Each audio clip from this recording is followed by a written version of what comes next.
Hello students, lesson number 2 geography का। उसी में आज हम पढ़ेंगे कंजर्वेशन ऑफ वाटर रिसोर्सेज, जल संसाधनों का संरक्षण करना। Access to clean adequate water sources is a major problem facing the world today. आज वर्तमान समय में विश्व के सामने शुद्ध और पर्याप्त जल मिलना एक मेजर प्रॉब्लम बन गई है। Step have to be taken to conserve this dwindling resources. तो इस कम होते रिसोर्सेज को बचाने के लिए हमें कुछ विधियों को अपनाना पड़ेगा। Even though water is renewable resources, जबकि वाटर क्या है, एक रिन्यूएबल सोर्सेज जिसका दोबारा नवीनकरण हो सकता है, जो यानी दोबारा बन सकता है। It our use and pollution, renewable sources होने के बावजूद भी इसका ज़रूरत से ज़्यादा यूज़ हो रहा है, पॉल्यूशन से इसमें बढ़ रहा है, इसलिए इट अनफिट फॉर यूज़। तो पॉल्यूट होने के कारण इस पानी को ढंग से यूज़ नहीं किया जा सकता। डिस्चार्ज ऑफ अनट्रीटेड और partly treated sewage main reason है। कई जगह सीवेज लाइन्स की प्रॉब्लम होती है, वो टूटी फूटी होती है, वो वेस्ट मटेरियल पानी में आके मिल जाता है। Agriculture chemicals and industrial effluents in water bodies are major contaminants. ये सारे रीजंस हैं जो वाटर को पॉल्यूट करते हैं। दे पॉल्यूट वाटर विथ नाइट्रेट, पानी में जाके नाइट्रेट, मेटल, पेस्टिसाइड्स ये मिल जाते हैं जो पूरे वाटर को पॉल्यूट कर देते हैं। Most of this chemicals are non biodegradable and reach human body through water. और अधिकतर जो केमिकल पानी में मिल जाते हैं और पानी को पॉल्यूट करते हैं वो नॉन बायोडिग्रेडेबल है, और वो पानी के द्वारा मानव के शरीर में पहुंच जाते हैं। Water pollution can be control by treating these effluents suitable before releasing them in water bodies। Water pollutions को कम करने के लिए क्या किया जाना चाहिए कि जो वेस्टेज पानी में बहा दिए जाते हैं उस पानी को शोधित करके, यानी सही तरीके से शोधित करके, वेस्ट मटेरियल को अलग करके, साफ पानी को अलग करके उसको पानी को काम में लिया जा सकता है। इससे क्या पॉल्यूशन को भी कंट्रोल किया जा सकता है। Forest and other vegetations cover slow the surface run of and replenish underground water.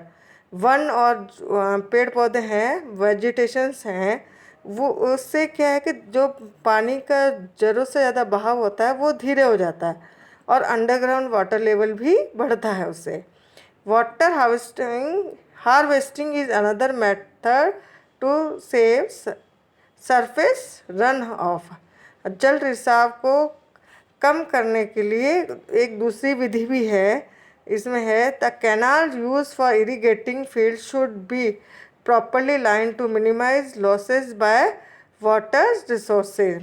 Water seepage, जल रिसाव को कम करने के लिए जो खेतों में जिन नहरों के द्वारा सिंचाई होती है उन नहरों को ठीक से पक्का कर देना चाहिए, कहीं से भी पानी का लीकेज ना हो।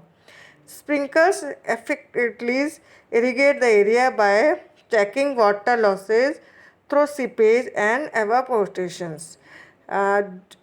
दूसरा रीज़न है रिसाव और वाष्पीकरण, यानी एवापोरेशन, यानी पानी का भाप बन के उड़ जाना, और कई जगह पानी का रिसाव होता है। उन दोनों प्रॉब्लम्स को दूर करने के क्या किया जाता है, खेतों में जो सिंचाई के स्प्रिंकल्स, यदि वो फव्वारे के द्वारा जो सिंचाई की जाती है उस विधि को अपनाया जाए ताकि पानी का कम से कम वेस्टेज हो। और ड्राई रीजन में मेन प्रॉब्लम होती है एवापोरेशंस, तो वहाँ पर ड्रिप और ट्रिकल इरिगेशन मेथड बहुत ही यूज़फुल रहता है।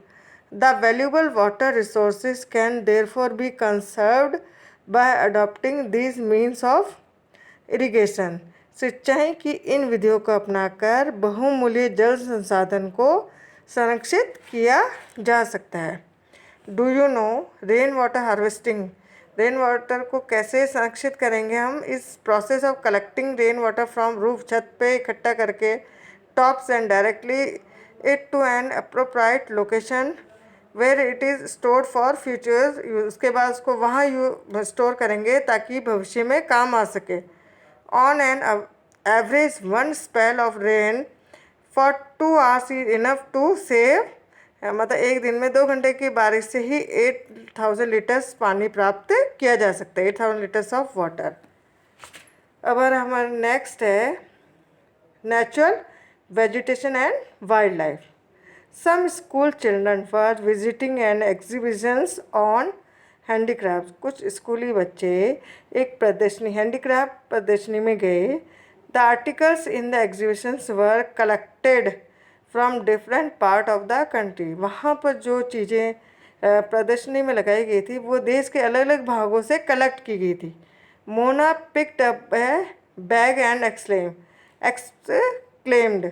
मोना वहाँ पे एक बैग उठाती है और आश्चर्य से कहती है, this is a beautiful hand bag, यानी ये बहुत ही सुंदर हैंड बैग है। Yes it is made from jute.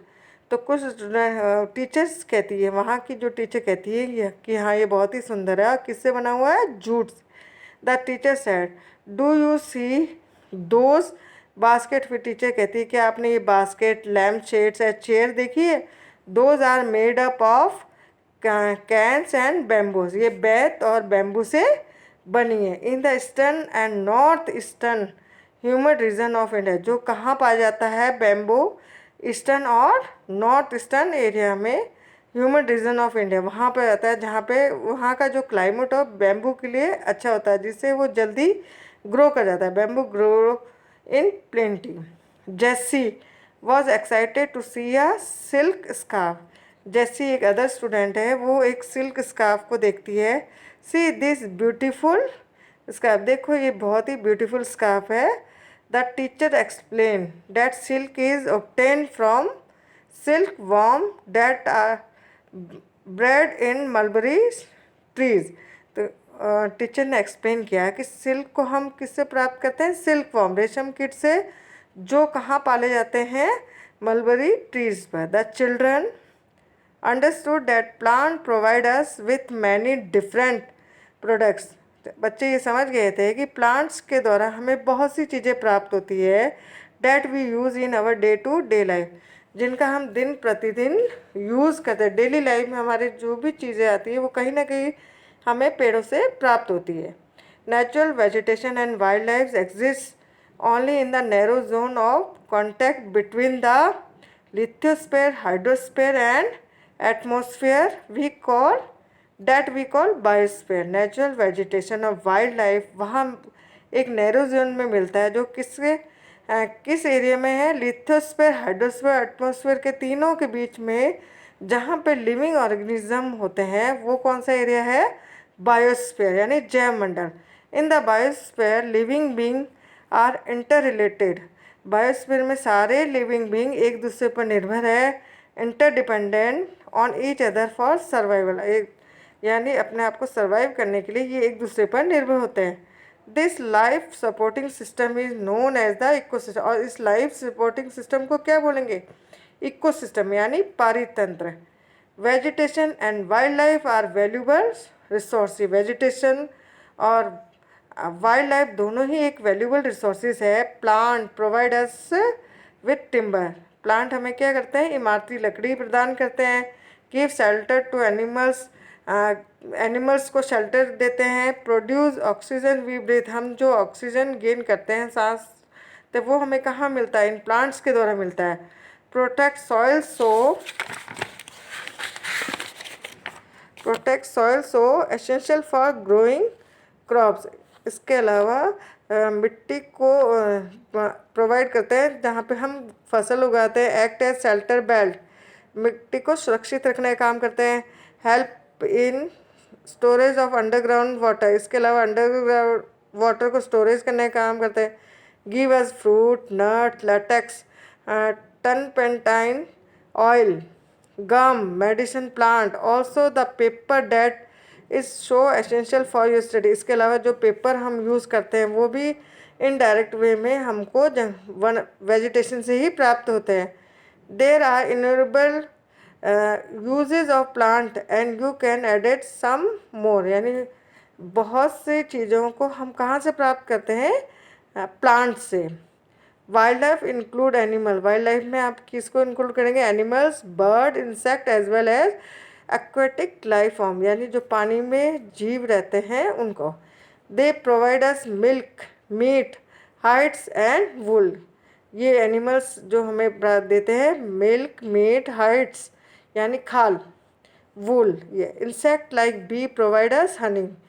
जो मधुमक्खी हमें क्या देती है? हनी यानी शहद। Help in pollinations of flowers and have an important role to play and decomposer in the ecosystem. मतलब ये हमें जो फूलों के जो रस यूज़ किया जाता है वो मधुमक्खियाँ कहाँ से प्राप्त करती है? दे प्रोवाइड इंसेक्ट लाइक बीज provide S Honey, help in pollinations of flowers and have an important role to play as decomposers in the ecosystem। यानी इकोसिस्टम में डिकम्पोजर का काम भी करती है। The bird feed and on insect and act as decomposer as well. जो birds है अपने खाने के लिए इंसेक्ट को प्राप्त करती है, ये भी एक डिकम्पोजर्स का काम करती है।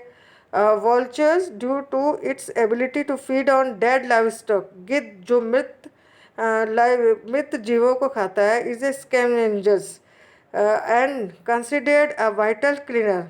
मृत जीवों को खाने के कारण ये एक तरह को एनवायरनमेंट को क्लीन रखता है, vital cleaner of the environment है। सो एनिमल्स बिग और small all are integral to maintaining balance in the ecosystem. Animal चाहे बड़े हो छोटे हो, सभी हमारे जो इकोसिस्टम को बैलेंस करने का काम करते हैं। डिस्ट्रीब्यूशंस ऑफ नेचुरल वेजिटेशन, प्राकृतिक वनस्पति का बंटवारा। The growth of vegetation depend primarily on temperature और मॉइस्चर। किस पर डिपेंड करता है वेजिटेशंस का? प्राइमरली एक तो टेम्परेचर और मॉइस्चर पर।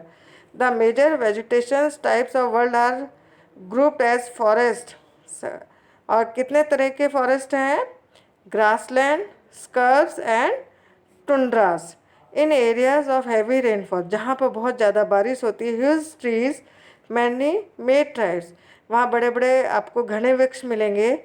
The forest are thus associated with area having abundant water supply. इसके अलावा यहाँ पर बहुत ज़्यादा पानी होता है बारिश के द्वारा। All as the amount of moistures decreases the size of trees. जहाँ पर धीरे धीरे मॉइस्चर्स की कमी आती है वहाँ पेड़ों का साइज और उसकी डेंसिटी आपको कम मिलेगी। There density reduce.